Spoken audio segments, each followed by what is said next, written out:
Bueno, buenas noches, bienvenidos un día más al Palacio Spínola. Seguimos con las primeras jornadas de historia y como ustedes saben esto es una propuesta cultural y pedagógica que ha sido lanzada sobre todo por el Ayuntamiento de Teguise en colaboración con la UNED de Lanzarote y la Universidad de Las Palmas y por lo tanto es de rigor que tome la palabra el señor alcalde que ha venido hoy aquí a presentar el acto para decirnos unas palabras. Gracias, Félix. Yo creo que me escuchan todos y no hace falta el micro. Bueno, muy buenas tardes. Bienvenido a la clausura también con este acto de estas primeras jornadas históricas celebradas y impartidas a través de la iniciativa del área de patrimonio del Ayuntamiento de Teguise. Y mis primeras palabras es para felicitar a Fernando Bruqueta, a Marucci, la técnico del Archivo Histórico, y a Félix, porque realmente son ellos quienes realmente han diseñado estas 5 conferencias, este punto de partida en el cual nosotros estamos enmarcados en la celebración del 600 años de historia. Y para nosotros en el municipio de Teguise tiene que ser un orgullo la celebración y llegar al 2018 resaltando la importancia y exportando todo nuestro patrimonio que tenemos de forma intrínseca, ¿no?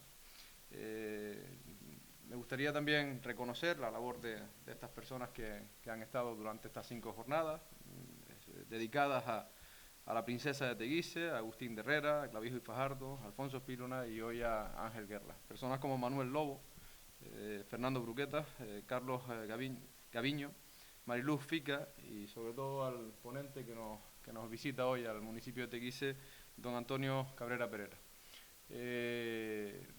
Yo creo que en estas jornadas se ha intentado trasladarnos con estos personajes a aquella vida de los siglos, a partir del siglo XV y sobre todo intentar trasladar también pues, la vida social, económica, cultural y del municipio de Teguise. Termino mis palabras felicitando a la UNED porque sin el apoyo de la Universidad a Distancia pues no sería posible también esta jornada, a la Universidad de Las Palmas de Gran Canaria y con el firme compromiso de que no solo vamos a tener una primera jornada, sino que desde el área de patrimonio se está preparando para una segunda jornada y espero contar con el apoyo de la UNED y de la universidad y seguir, como decía al principio, exportando patrimonio, exportando cultura y exportando personajes históricos y relevantes del municipio de Teguise. Y ahora pues doy la palabra al que realmente queremos escuchar, que es al ponente Antonio Cabrera Pérez. Muchas gracias. En primer lugar, pues quiero agradecer al ilustrísimo Ayuntamiento de Teguise la deferencia que han tenido al invitarme para impartir esta charla sobre Ángel Guerra. Es un lanzaroteño ilustre, sobresaliente escritor, al que yo he tenido la suerte de dedicarle gran parte de mi vida de investigación, culminando con mi tesis doctoral, que afortunadamente fue calificada con sobresaliente, cum laude y premio extraordinario, que era lo menos que se merecía Ángel Guerra. Don José Betancor Cabrera, que ese es el nombre de Ángel Guerra, él tomó ese seudónimo de la novela galdosiana, es un hombre de innumerables facetas. Podríamos hablar como el político, el poeta, el novelista o el escritor de diversos artículos periodísticos. Él nació en esta localidad lanzaroteña de Teguise un día de San José, el día 19 de marzo de 1874. Era el hijo mayor de una familia humilde que tuvo muchas dificultades, por eso, al realizar sus estudios, pues entonces Lanzarote no tenía instituto. Gracias a la ayuda de un tío suyo, pudo trasladarse a la isla de Gran Canaria y se matriculó en el seminario de Las Palmas, donde iniciará sus estudios secundarios como otros tantos jóvenes canarios. Normalmente al seminario se le llegaba a considerar el instituto de los pobres, porque en realidad el instituto había que pagar matrículas, había que pagar mensualmente pues también unas tasas y tal. Sin embargo, en el seminario todo era gratis y la gente pues se iba al seminario y desde luego el profesorado que tenía entonces era un profesorado excelente y de allí salieron pues muchos sacerdotes de una talla intelectual bastante grande y muchas personas que no continuaron el sacerdocio pero que en realidad han llegado a ocupar sitios especiales de relieve en el mundo cultural de la ciudad. Ya digo que el seminario fue considerado entre mucha gente como un centro de formación para el sacerdocio, pero el verdadero instituto de los pobres, sin que por eso dejara de ser uno de los centros más prestigiosos del archipiélago. En 1892, todavía tenía 18 años, publicó José Betancor su primer artículo de prensa en un periódico local. En esos años se afianza su afición literaria, pero dará un giro distinto, bastante importante, al conocer a don Benito Pérez Galdós, de tal manera que desde entonces cambiará su propio nombre y adoptará el nombre adoptivo de Ángel Guerra, personaje con el cual se consideraba plenamente identificado y que el propio Galdós así lo consideró y lo llegó a considerar de tal manera que dice que si algún hijo suyo, de alguna de las novelas suyas, tuviera que adoptar un apellido, pues era el apellido suyo, Ángel Guerra debiera ser el que se llamaría de verdad Ángel Galdós.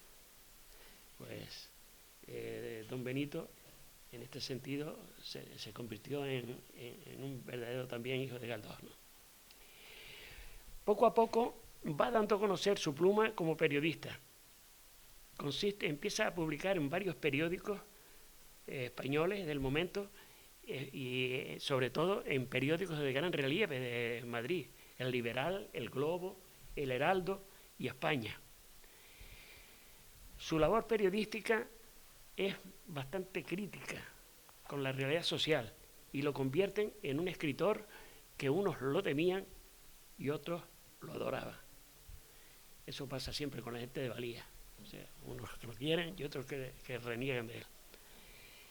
A principios del siglo XX realiza continuos viajes por España, Italia, Francia y Portugal.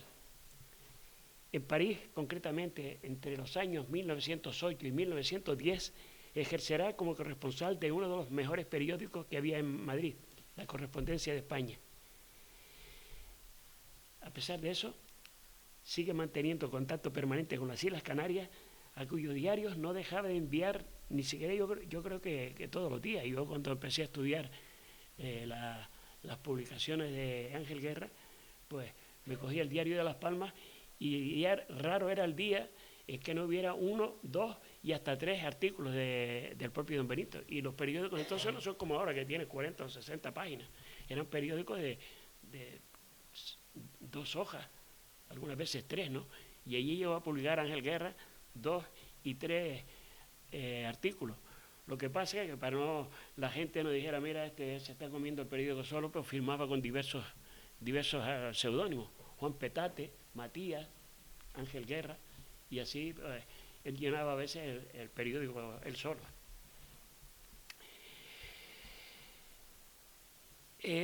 A principios del siglo XX, realiza una serie de viajes por España, Francia y Portugal, y en París va a ejercer la corresponsalía de ese gran periódico que era La Correspondencia de España. Se va afianzando su relación con ciertos círculos intelectuales, sobre todo el entorno de don Benito Pérez Galdós, con quien siempre tuvo una magnífica relación. En 1910 se le mete en la cabeza algo que va a cambiar su vida, la política. Obtiene un acta de diputado por la Diputación, la circunscripción de Canarias, concretamente de Lanzarote, ¿no? Esta nueva faceta le brindará bastantes satisfacciones, pues durante muchos años seguidos va renovando su condición de diputado e incluso llegará a desempeñar altos cargos en la Administración Central. Tras la Segunda República, especialmente durante el periodo franquista, Ángel Guerra se aparta de la política y se dedica únicamente a escribir, hasta que fallece en Madrid el 18 de noviembre del año 1950. Con respecto a las Islas Canarias, además de su trabajo como diputado por Lanzarote, realiza diversas gestiones importantes.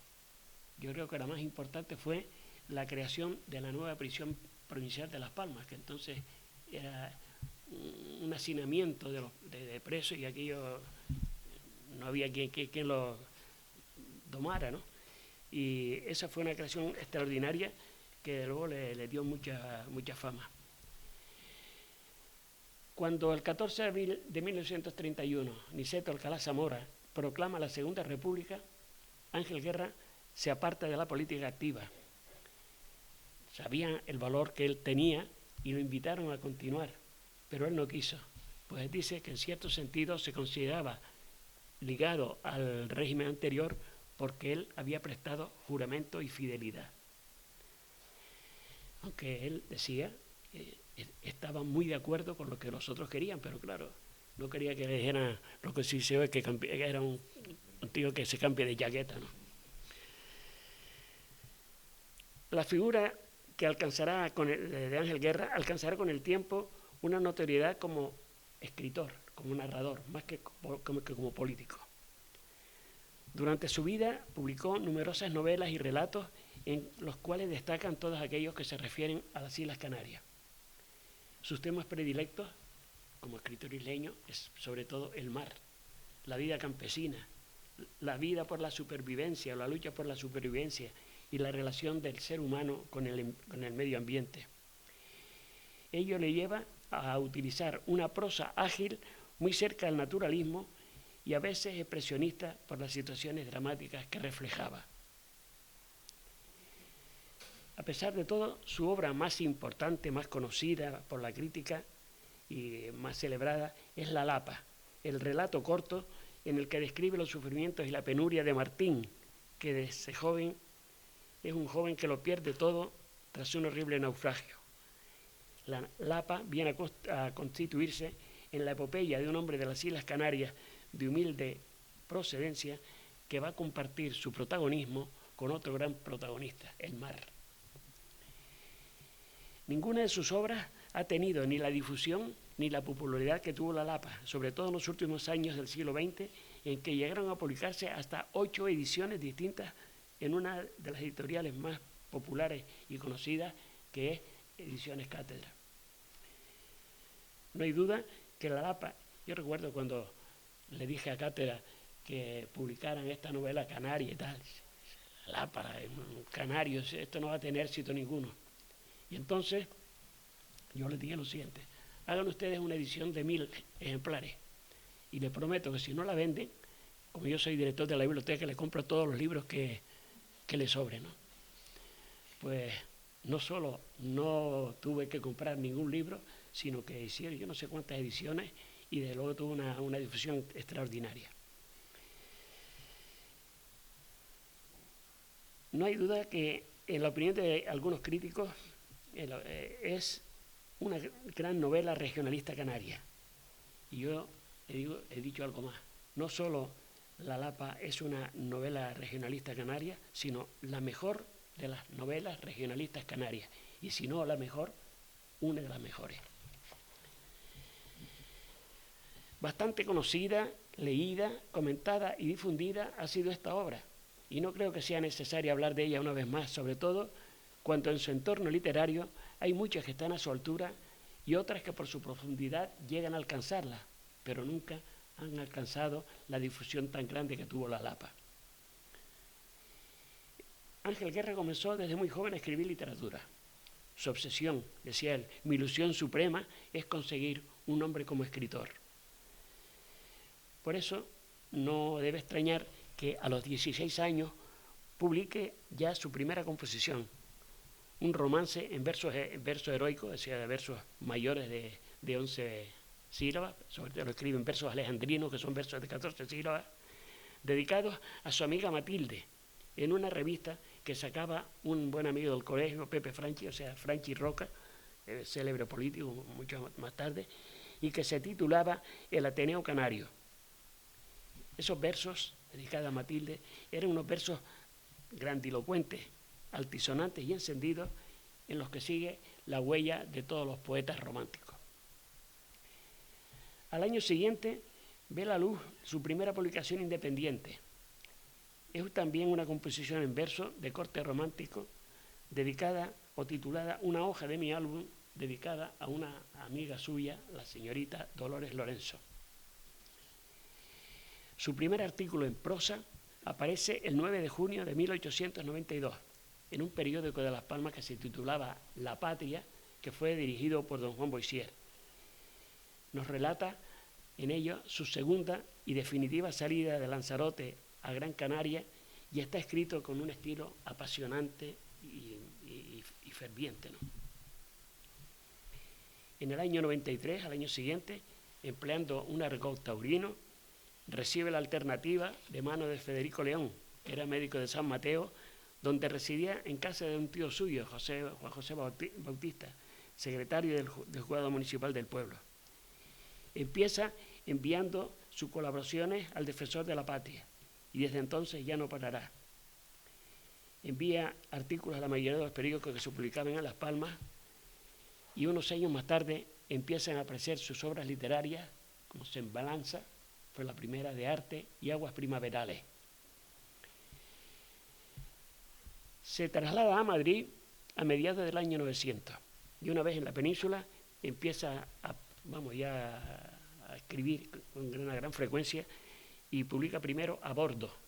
Después una zarzuela que publicó se llamaba La Última y después la refundió con el nombre de La Copla. Siguieron novelas de asunto regional como Al Sol, Cariño, Malafuera y Aljayo, ¿no? Yo me imagino que cuando en la península publicaron Aljayo diría, ¿qué es esto, no?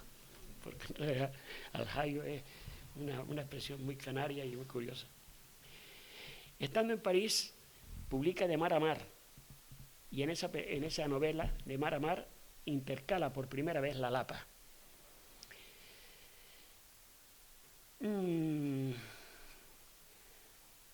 Sigue a esto Rincón Isleño, después La Casta de los Luzardos, que la Casta de los Luzardos es un ejemplar curiosísimo. Yo no lo he visto sino en el museo, en la Biblioteca Municipal de Santa Cruz de Tenerife, que son galeradas. Ustedes saben que son galeradas. Cuando se va a publicar una obra, primero se hace una especie de improvisación, o sea, de un borrador, ¿no?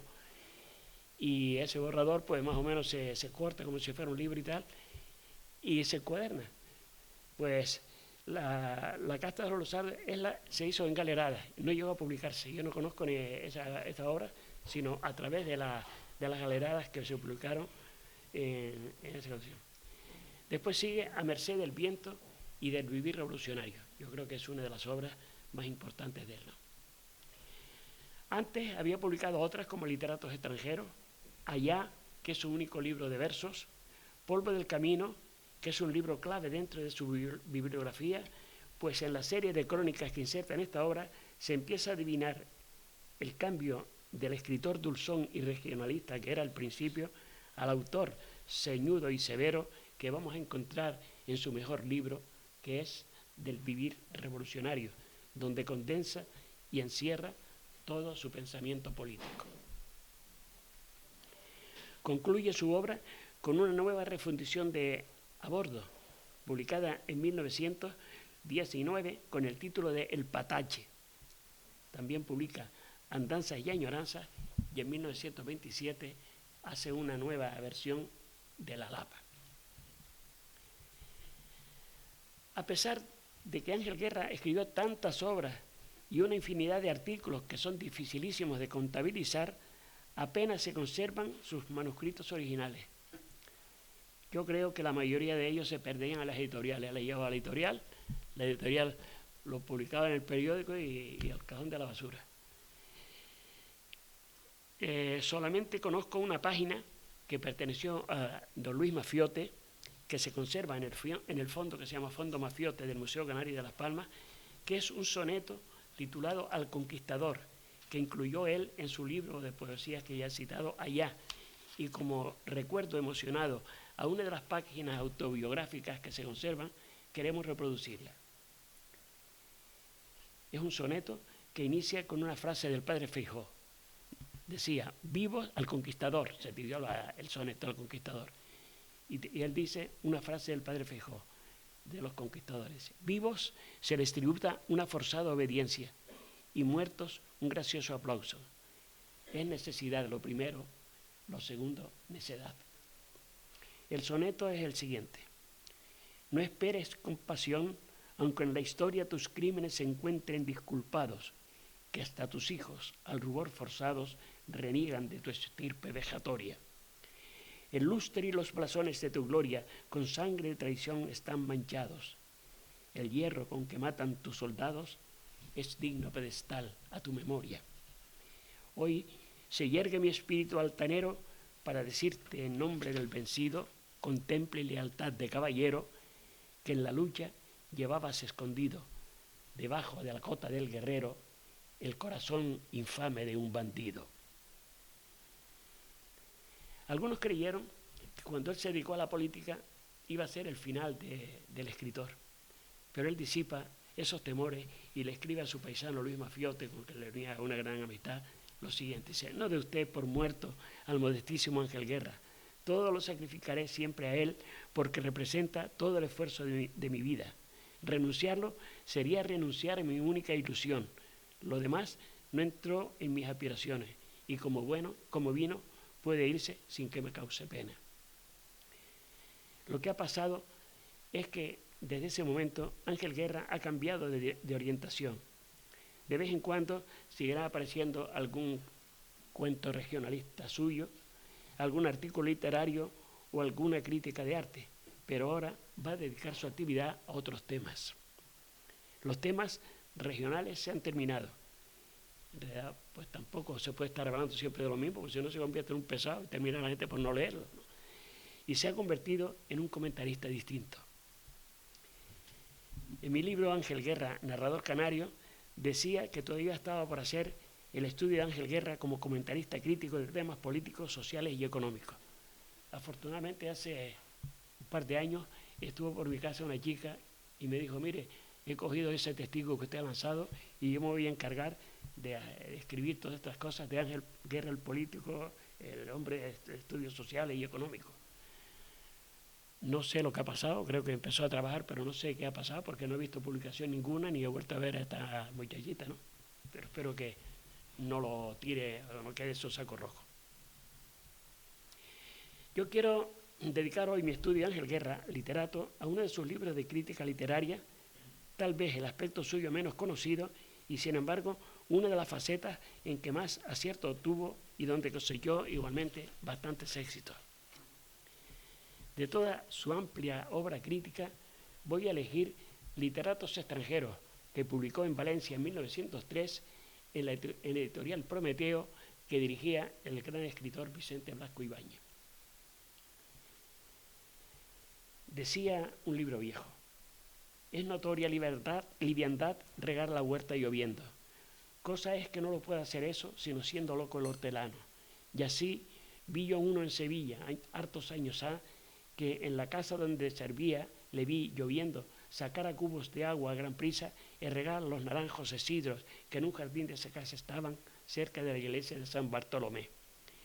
Y preguntando que para qué regaba y trabajaba en balde, pues que el cielo se tenía a ese cuidado, él respondía que porque el agua llovediza aprovechase a los árboles y al jardín, era menester mezclarla con el agua del pozo, porque sin ella la que caía no servía para nada. No era posible que su amo le quitase de su propósito. Antes él y otros se rían de ello mucho. Y como era verano, sufríase, pero en invierno le cogían de la mano y atábanle como un loco. Y este personaje, dice, se llamaba Aparicio. Los discretos murmullos que en el llamamiento de un crítico se alzan llevan al pensamiento a la singular figura del bueno de Aparicio del Libro Viejo. Por eso, el descubrimiento de un hombre nuevo dentro del campo de la crítica literaria suele ser admitida con mucha cautela y con una serie de reservas. Cuando en 1903 él publica su primer libro de críticas e impresiones literarias, de momento su nombre fue acogido con bastante precaución, pero una de las revistas de crítica más importantes de la época, en ella escribió una de las mejores plumas de entonces el siguiente comentario. Creía yo que con ese espíritu independiente y vigoroso de Fray Candil, Emilio Bobadilla, era un cubano nacido en 1868, y con esa fácil gallarda de Manuel Bueno habría bastante para dar cuenta, en buen sentido de la palabra, de la escasa producción literaria española. Mas regocíjese vuestras mercedes que aquí aparece un nuevo crítico que es al propio tiempo escritor de alto mérito y extensísima cultura. Se está celebrando con alborozo la aparición de un crítico literario que, oriundo de Canarias y recado en Madrid, hacía años venía abriéndose paso en la literatura bajo el seudónimo de Ángel Guerra. Su nombre, todos lo conocéis, José Betancor Cabrera. Su patria chica, Teguise de Lanzarote, 1874, el año de su nacimiento. El Seminario Conciliar de Canarias, el Colegio de San Agustín y el Instituto de la Laguna, los centros donde empieza su formación cultural y humana. Su primer ayo y mentor, el médico y periodista gran canario, don Federico León y García. Su gran amigo, mentor y maestro en la capital de España, don Benito Pérez Galdós. De él dice el propio Ángel Guerra: guardo para él, para Galdós, nos dirán en la última de sus conferencias, guardo para su excelsa memoria, que remontará los siglos, mi admiración, mi gratitud y mi afecto, más poderosos que la muerte. Ángel Guerra venía pisando muy fuerte en el mundo del periodismo local y peninsular como crítico literario, como crítico de arte, como sagaz comentarista, como iniciador y líder del modernismo literario, del movimiento literario regional en Canarias, según Delgado Barrero, y como novelista y como poeta. Su amistad era entrañable con los escritores más grandes del momento: Azorín, Blasco Ibáñez, Galdós, Pérez de Ayala, Palacio Valdés, Unamuno y otros muchos. El concepto que por ellos era tenido, más por derechos propios que por particulares afectos, son prueba patente de su gran valía. No extrañe, pues, que su firma sea cada vez más cotizada y que más de un centenar de periódicos nacionales y bastantes extranjeros solicitasen su colaboración. Betancor trabaja y estudia sin descanso y se nos convierte en un ejemplo vivo de una lectura constante y paciente y de una labor recia y tenaz. Uno de los tantos frutos de ese trabajo ingente, intenso, casi titánico, es su libro Literatos extranjeros, impresiones críticas, que lleva como subtítulo. En él nos va a emitir su crítica certera sobre una serie de escritores extranjeros y nos va a reflejar de nuevo sus enormes conocimientos literarios y su luminosa inteligencia para enjuiciar y para exponernos los temas más diversos. Ángel Guerra, que tantos prólogos y epílogos escribió durante su vida, nos habla en uno de ellos de sus ideas estéticas y de la evolución de los géneros literarios. Los tiempos son otros. El poeta lírico ha ido abandonando el subjetivismo estrecho de antaño, porque la expresión de un alma que grita sus cóleras o llora sus dolores más recónditos ya iba perdiendo el ascendiente indispensable en las multitudes. La queja individual, solitaria, aunque sea desgarradamente trágica, se pierde sin eco en medio del tumulto y del clamor de la multitud. El poeta, para llegar a todos, tiene que expresar los sentimientos y los ideales del alma colectiva. Tiene que sentir y llorar el dolor humano en toda su plenitud. Necesita asimilar el ardor de la lucha social en la cual participan todos los hombres. Precisa buscar con acierto y recoger aspectos vivos en la inmensa complejidad del espíritu contemporáneo, atormentado e inquieto, sumido en angustia, pero a la vez empujado por una sed de insaciable idealidad. Todos los géneros han ido evolucionando, era forzoso que así fuera para que pudieran estar a tono con la psicología de los tiempos. Si habían de recogerse las palpitaciones de la vida, si había de expresar los anhelos humanos con la intensidad, extensión y variedad de nuestros días, ciertamente no valían los moldes arcaicos. Por lo menos había de renovarlos en su estructura para poder servirse de ellos con eficacia. De ahí las escuelas diversas que en el espacio de un siglo van a sucederse, románticos, naturalistas e idealistas, que representan el flujo y reflujo de la espiritualidad de cada momento, con su exaltación de ideas o su tumulto de pasiones. ¿Qué más alta misión puede realizar un poeta que casi siempre parece hablar para el futuro, respondiendo al calificativo de evidente que llama a las conciencias con estímulo de justicia y a los corazones en nombre de la misericordia. Al oír esta voz, llena el alma una emoción nueva, una emoción viva. Bienaventurados los que la oigan con el alma enternecida y la secunden con piedades. Y honor altísimo al poeta, al hacernos sentir y pensar, nos hace vislumbrar también un mundo nuevo. En su libro Literatos extranjeros nos presenta Ángel Guerra 18 escritores fielmente retratados a los que su espíritu ha comprendido y admirado, dando con ellos a su estudio un encanto indefinido. El tono que Ángel Guerra va a emplear en su crítica es un tono noble de narrador. Para él los libros son como paisajes. Los describe, cuenta su historia y nos dice sobre todo la impresión que le han ido dejando. Ángel Guerra solo le impresiona la belleza y le deja un recuerdo venturoso. Sabe siempre hallar la felicidad en la lectura, en las multiplicaciones de imágenes y de reproducciones de vida que el estudio le proporciona, y luego refleja cuidadosamente sus sensaciones e impresiones en un estilo correcto, flexible, variado, personal, alejado de toda crítica y de todo dogmatismo. Intentaremos reducir ya lo que queda, dedicando la atención a 4 escritores especiales: Gracia Deledda, Washington Irving, Mark Twain y Emilio Zola, y a los poetas satánicos que tanto le impresionaron. Es una nota de su gran sagacidad y visión el descubrimiento de la escritora sarda Gracia Deledda, cuya apoteosis viene a tener lugar en el año 1926, a serle concedido el premio Nobel que ya había inaugurado Ángel Guerra desde 1903. Gracia Deledda había nacido en Nuoro, en Cerdeña, en 1871, de una familia humilde. Realizó escasos estudios y aumentó su fantasía con la lectura de viejos libros que hallaba en su casa y cuya influencia se advertía en sus primeras publicaciones, que empezó para revistas de moda de la época, cuando apenas tenía 17 años. Sus escritos llamaron la atención y gracias al asesoramiento de importantes figuras literarias va mejorando su lectura. Pero la verdad es que no fue nunca una mujer culta al modo intelectual, y escribió siempre ajenas a las corrientes de moda o a los cenáculos del momento. Así, de su romanticismo inicial va a parar a unas narraciones inclinadas a la psicología amorosa. Sus novelas van a girar casi siempre sobre 3 pivotes fundamentales: el amor, la fatalidad y la muerte. Ángel Guerra nos la presenta como una figura simpática de artista con alma de mujer, y añade: con la ternura femenina que imprima su prosa, su arte es fuerte. No parece sino que hilvanara las frases con rayos de sol.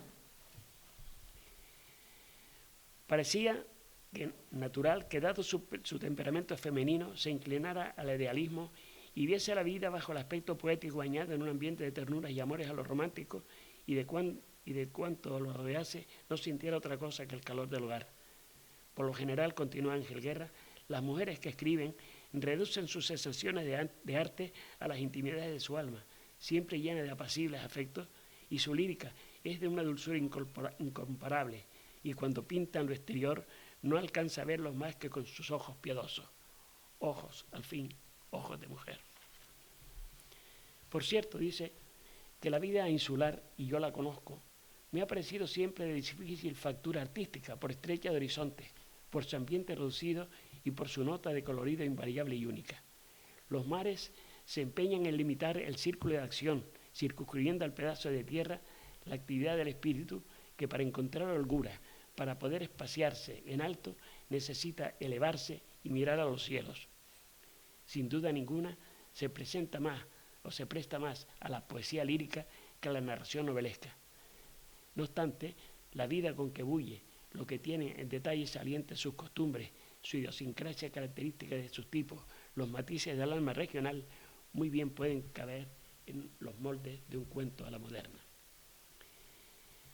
Gracia Deledda es para nuestro crítico, en cuanto a detalle y a golpe de observación, a sorpresa de colorida visiones parciales, una doctora en amenas letras, y es ahí donde radica todo el secreto de su arte. Otro autor que le ha impresionado es el neoyorquino Washington Irving, el narrador de los cuentos de la Alhambra. Muchos dicen, sufren al escribir. Yo, confiesa Ángel Guerra, sufro después de leer, porque hay en los libros tantas proyecciones de mi vida. Cuando era niño me encantaban los cuentos azules de hadas, fantásticos a los de Hoffman, que bien arrullaban nuestro espíritu, abierto a la alegría, como la tierra arada al sol para dormirnos. Ahora que ya voy para viejo, y dice esto cuando tenía 28 años, viejo a los 28 años, ahora que voy para viejo, cómo me aburren aquellas narraciones de encantamiento y hechicería que fueron mi solaz. Las consejas de los abuelos me hacen reír y los cuentos de los escritores a la hora presente me hacen llorar. Son muy amargos y muy tristes. Si os gustan los cuentos, dice, leed a Washington Irving para que podáis experimentar por un momento la angustia desolada del pobre Rip Rip, el viejo leñador que va al bosque y se queda dormido con un profundo y extraño sueño. Cuando despierta, ha envejecido. Regresa al pueblo y ya nadie lo conoce. Han pasado tantos años que Rip Rip no es sino un mito, una historia de un leñador que fue al bosque hacía muchos años y que en él había muerto. También vino a los suyos y los suyos no le conocieron. Y Rip Rip decide volverse al bosque y dejarse morir. Dedica también en Literatos Extranjeros unas páginas a Mark Twain. Más de una vez él alardeó de ser el primero que lo tradujo a nuestro Román Paladino. En su libro del Vivir Revolucionario dice: yo fui uno de los primeros que en España habló de este insigne man of the letters de los Estados Unidos. Mark Twain es el poeta de humor. Su obra nos resuena a veces a estruendosa carcajada. El humor, dice Betancourt, no entra en la complexión de la raza latina. Si se da algunas veces accidentalmente, es en los escritores de solar ibérico.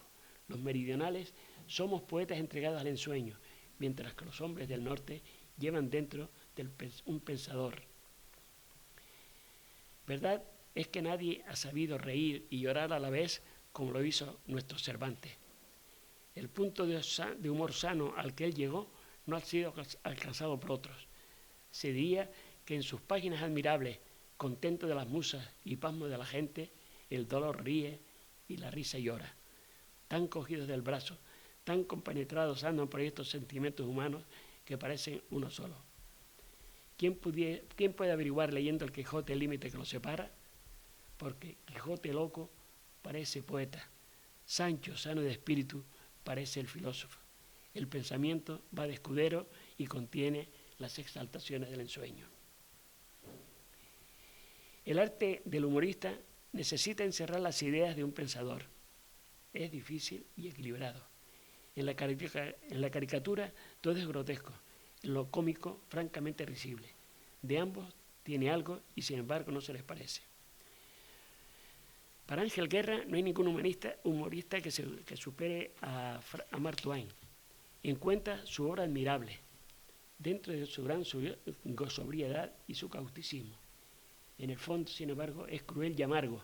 Por eso dice, es un filósofo que habla remedando el soñar disparatado de un poeta. Enorme impacto producen en Betancourt los poetas diabólicos o poetas satánicos, como también se le llamaba. Derivan del largo lamento amoroso de los románticos. Caído el amor, no han tardado en desmoronarse las creencias. El alma contemporánea ya no mira a los cielos, porque inútilmente se han cansado de buscar más allá del azul a Dios. Todos los poetas satánicos vibra la misma nota de impiedad. Apostrofan a Dios en arrogante reto. No temen la cólera divina, antes por el contrario, la hostigan y la desafían a duelo implacable. Soberbio, el poeta quiere medir sus bríos con la divinidad. Guerra Junqueiro, el gran poeta lusitano, ha sido inspirado por esa musa del mal y se ruge de desesperación en una de sus estrofas. Un dios cadáver, un cadáver frío. ¿De qué nos sirve un dios yermo y sombrío, con labios mudos, con mirar sin luz? ¿Cómo socorrerá a los desgraciados si sujetan sus brazos macerados los brazos de una cruz? Qué distintos y cuán diametralmente opuestos estos versos casi sacrílegos y no blasfemos de Guerra Junqueiro de aquellos arrebatos míticos de Lope de Vega ante una estampa singular. Espera, pues, y escucha mis cuidados. Pero ¿cómo te digo que me esperes si estás para esperar los pies clavados? Pero sobre todo estos poetas, portugueses, británicos o franceses, es necesario que se expresa más en crudo y más resuelto el satanismo en la poesía italiana. Su voz tiene convicción, pero su acento es como tiempo de batalla. Por encima de todos ellos está Rapisardi. Rapisardi quiere volver al paganismo, en el arte, en la religión y en la vida. Si cree en una religión, esa es la religión de toda la naturaleza. Quiere vigor y vida, y de esta aspiración arranca su satanismo. De todos los poetas satánicos, es el más grande por su osadía de pensamiento. Unos invocan al mal, otros blasfeman con gran iracundia, algunos desafían a Dios con sacrílega arrogancia. Todos son subversivos, demoníacos, incrédulos, pero solo Rapisardi, grande su inspiración y mayor su impiedad, se atreve a arrojar del cielo al Dios vencido. Para terminar, recordemos las páginas que con todo entusiasmo escribe en honor de Emilio Zola. Grande es la novela en nuestros días, dice condensando el alma compleja de la humanidad de ahora, espejo en que se mira reflejada en nuestra sociedad, no solo en lo eterno, sino hasta en lo más recóndito de su interior, gracias al esfuerzo de Zola. No alcanza a sus adeptos, compañeros unos y discípulos otros, la grandeza del maestro. En algunas cualidades lo vencen, pero apreciando la labor en conjunto, me parece que están por encima de toda clase de rivalidades. Y con estas reflexiones espero haber ampliado la visión de un pensador que, aunque nacido en un pequeño pueblo de Lanzarote, supo ampliar sus horizontes y convertirse en una de las figuras más relevantes de la cultura canaria. Muchas gracias.